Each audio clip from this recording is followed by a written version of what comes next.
Welcome back to What Arty Noobs with General Disturbance, and this is an M53-55, the Tier 9 American SPG, and we're located on the south spawn of Highway.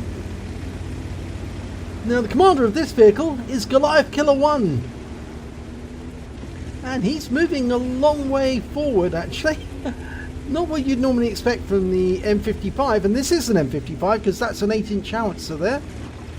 But he's taking a very forward position away from the normal artillery sites, and he knocked that tree over, but I don't think that's going to be a problem because the thing is that tanks knock those trees down all the time on the way to the city, so the enemy Arty is probably going to think, oh, that was just an ordinary tank.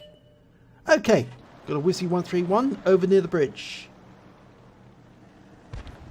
Now he's got a 39.4 second reload on the 8-inch howitzer, so and that lands a little way away from that that tank, so he doesn't get anything off that. You need to carefully aim these heavy arties because you don't want to waste the shell, because it's such a long time in between reloads that you need to be certain that every shot counts and makes the maximum effect. We've got Leo over by the farmhouses, and he's moving backwards and forwards on the same spot, which should make it easy for Goliath Killer to get a shot onto him. Only a few seconds to go before reload. Okay, he's ready to go, but he can't see that Leo anymore. Right, this is awkward. Nothing to shoot at. There's some tanks in the city, and they are reasonably close to him now, but at least he's got some teammates to protect him. Okay, now you can see the Leo. Round out. Well, it stuns him and splashes him for 72 hit points, but unfortunately that's all it does. The Leo's pulling back, the Type 59's effectively taking shots at him.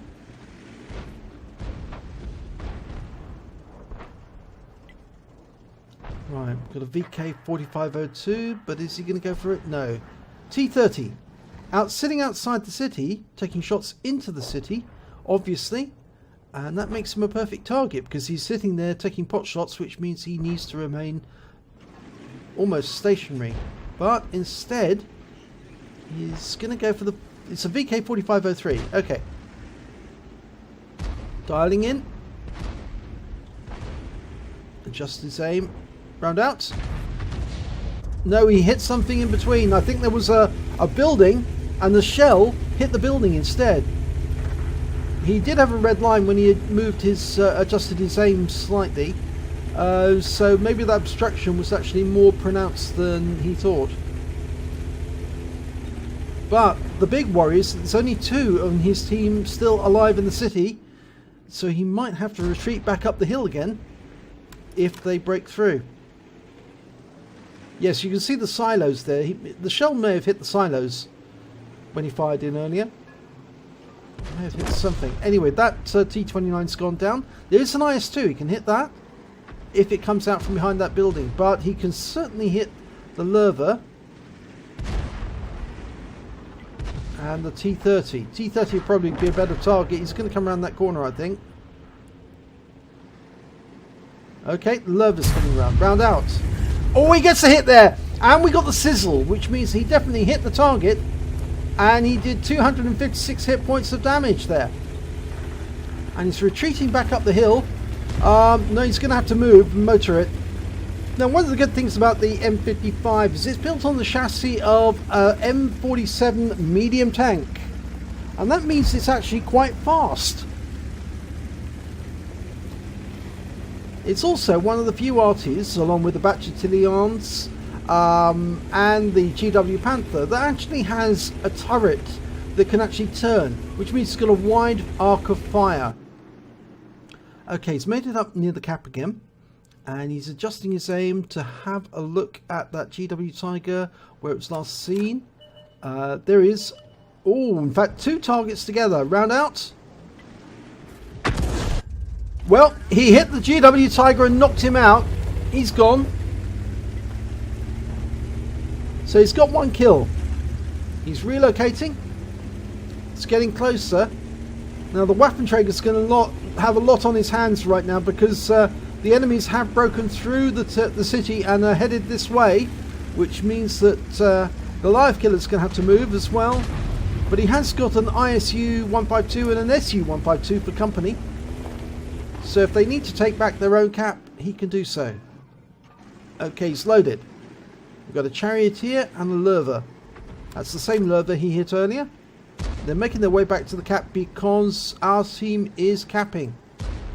That Lurver's a bit uncertain about moving closer. And that lands near him. Does 97 hit points of damage, but it's only a splash. Now there's nobody protecting their cap at the moment, but they are capping at the other end, and there's the S51 on his team. So they're both going to focus on protecting the guys who are capping for their team at the other end. Okay, they're indicating their target. It looks like he's going to go for that Lurver, who's moving closer to that VK4503, and that was a shell from the S51. Round out. Oh my god, he got both of them! It's a Bombardier! He killed both enemy tanks. He got the 4503 and the Lurver with one shot. That's very nice. And they've capped out.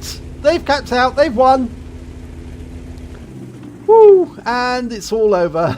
That was very quick. I really honestly thought that they were going to have a problem with tanks taking their own cap, but it appears the guys at the other end had actually done quite a good job. So let's have a look at the end of battle results. And it's a bruiser medal for Goliath Killer 1 in the M53 55. He also picked up a Bombardier because he took out the 4503 and the Lurver with one shot.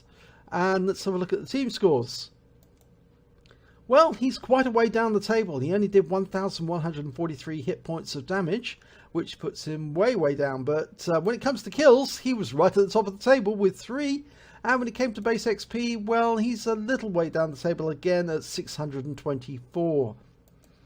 He fired only 7 rounds during that battle, got 3 direct hits, 3 penetrations and 4 splash.